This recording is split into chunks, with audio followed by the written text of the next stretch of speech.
पहला प्रश्न है 1 नंबर का, राष्ट्रपति बनने के लिए न्यूनतम आयु कितनी होनी चाहिए? तो इसका आंसर है 35 वर्ष। अगला प्रश्न है 2 नंबर का, उपराष्ट्रपति बनने के लिए न्यूनतम आयु कितनी होनी चाहिए? तो इसका आंसर है 35 वर्ष। अगला प्रश्न है 3 नंबर का, लोकसभा सदस्य बनने के लिए न्यूनतम आयु कितनी होनी चाहिए? तो इसका आंसर है 25 वर्ष।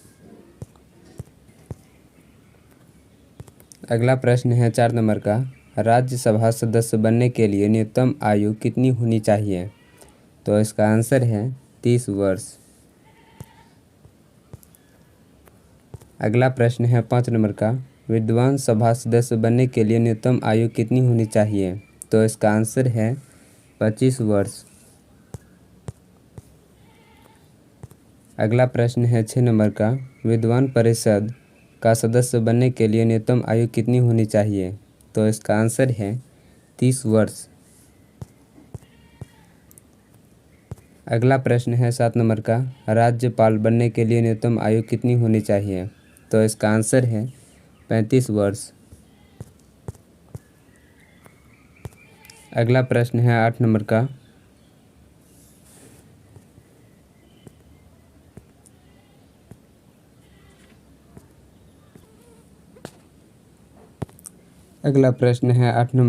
प्रधानमंत्री बनने के लिए न्यूनतम आयु कितनी होनी चाहिए? तो इसका आंसर है 25 वर्ष।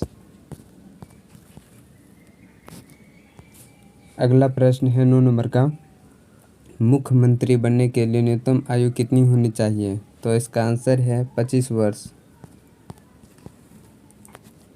अगला प्रश्न है 10 नंबर का, मुखिया बनने के लिए न्यूनतम आयु कितनी होनी चाहिए? तो इसका आंसर है 21 वर्ष।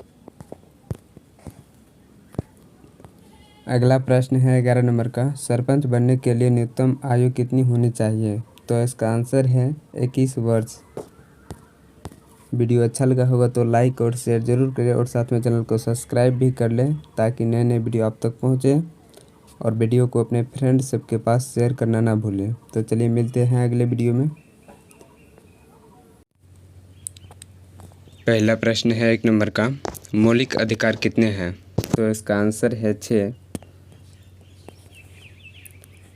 अगला प्रश्न है 2 नंबर का, 6 मौलिक अधिकार कौन कौन से हैं? तो इसका आंसर है, मौलिक अधिकार निम्नलिखित है। पहला है समानता का अधिकार, दूसरा है स्वतंत्रता का अधिकार, तीसरा है शोषण विरुद्ध का अधिकार, चौथा है धार्मिक स्वतंत्रता का अधिकार, पाँचवा है सांस्कृतिक एवं शिक्षा संबंधित का अधिकार।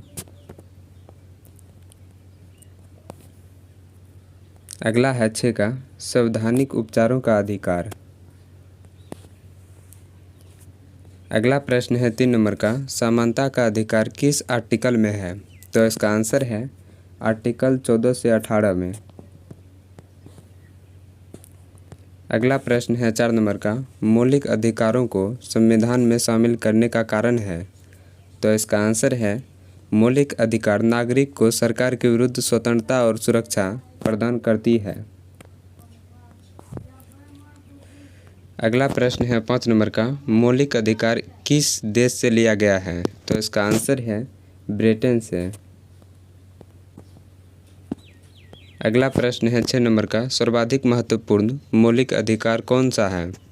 तो इसका आंसर है जीवन और व्यक्तिगत स्वतंत्रता का अधिकार।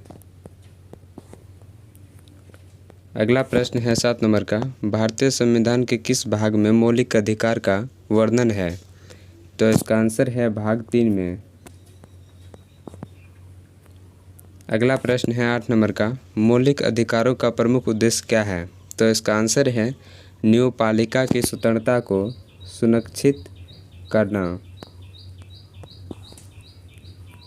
अगला प्रश्न है 9 नंबर का, मूल अधिकारों को परिवर्तित करने की शक्ति किसको है? तो इसका आंसर है उच्चतम व उच्च न्यायालय को।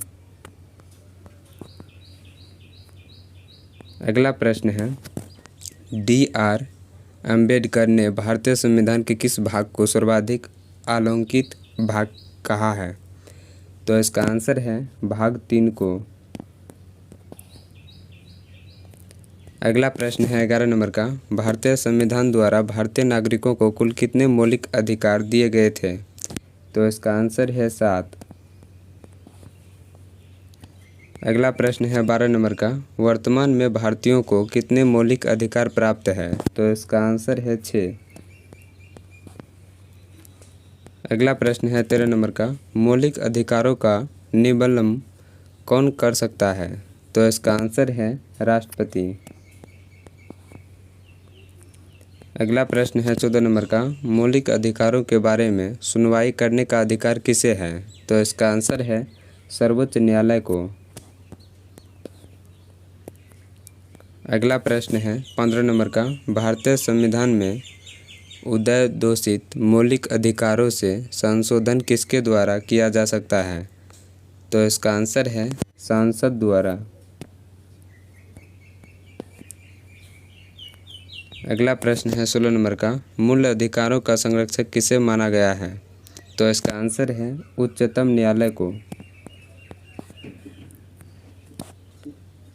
अगला प्रश्न है 17 नंबर का, मूल अधिकारों पर आवश्यक प्रतिबंध लगने का अधिकार किसे प्राप्त है? तो इसका आंसर है संसद को। अगला प्रश्न है 18 नंबर का, मौलिक अधिकारों को सर्वोत्तम किस देश में संवैधानिक मान्यता प्रदान की गई है? तो इसका आंसर है अमेरिका में। अगला प्रश्न है 19 नंबर का, भारतीय संविधान के किन अनुच्छेदों में मौलिक अधिकारों का वर्णन किया गया है? तो इसका आंसर है अनुच्छेद 12 से 35 तक। अगला प्रश्न है 20 नंबर का, 6 वर्ष की आयु से 14 वर्ष की आयु के बीच के सभी बच्चों शिशुओं को शिक्षा का अधिकार कैसे अधिकार है? तो इसका आंसर है मूल अधिकार है।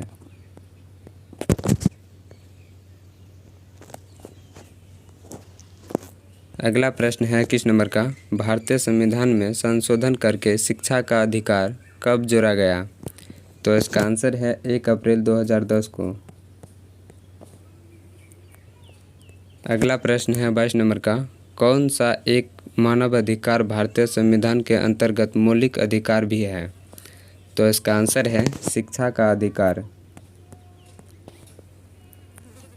अगला प्रश्न है 23 नंबर का, कौन सा एक अधिकार राष्ट्रीय आपातकाल तक में भी समाप्त या सीमित नहीं किया जा सकता है? तो इसका आंसर है व्यक्तिगत स्वतंत्रता तथा जीवन का अधिकार। अगला प्रश्न है 24 नंबर का, भारतीय संविधान के अनुच्छेद 25 में प्रयुक्त हिंदू शब्द किससे सम्मिलित नहीं करता? तो इसका आंसर है पारसियों को। अगला प्रश्न है 25 नंबर का, किसी अपराध के अभियुक्त को स्वयं अपने विरुद्ध गवाह बनाने के लिए बाध्य नहीं किया जा सकता है। भारतीय संविधान के इस अनुच्छेद में यह प्रावधान है। तो इसका आंसर है अनुच्छेद 20(3) में। अगला प्रश्न है 26 नंबर का, संविधान का कौन सा अनुच्छेद दोष सिद्धि के संबंध में अभियुक्तों को दोहरे दंड एवं स्वयं अभिशासन से संरक्षण प्रदान करता है? तो इसका आंसर है अनुच्छेद 20। अगला प्रश्न है 27 नंबर का, किसी व्यक्ति को एक ही अपराध के लिए एक बार से अधिक अभियोजित और दंडित नहीं किया जाएगा। अपराधों के लिए दोष सिद्धि के संबंध में उपयुक्त संरक्षण किस अनुच्छेद के अंतर्गत दिया गया है? तो इसका आंसर है आर्टिकल 20। अगला प्रश्न है 28 नंबर का, भारतीय संविधान के किस अनुच्छेद में विधि की समायक प्रक्रिया के सिद्धांत को शामिल किया गया है? तो इसका आंसर है आर्टिकल 21। अगला प्रश्न है 29 नंबर का, बंदी बनाए गए व्यक्तियों को मौलिक अधिकारों की रक्षा किस अनुच्छेद से प्राप्त है? तो इसका आंसर है अनुच्छेद 22। अगला प्रश्न है 30 नंबर का, प्रत्यक्ष बंदीकरण अधिनियम के अंतर्गत एक व्यक्ति बिना मुकदमा चलाए बंदी बनाया जा सकता है? तो इसका आंसर है 3 माह के लिए।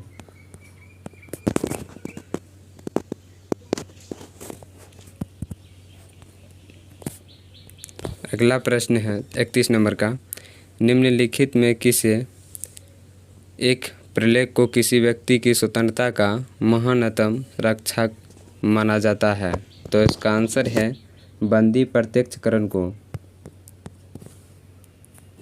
अगला प्रश्न है 32 नंबर का, बंधुआ मजदूर उन्मूलन अधिनियम संसद ने कब प्रेरित किया था? तो इसका आंसर है 1976 में। अगला प्रश्न है 33 नंबर का, जोखिम भरे उद्योगों में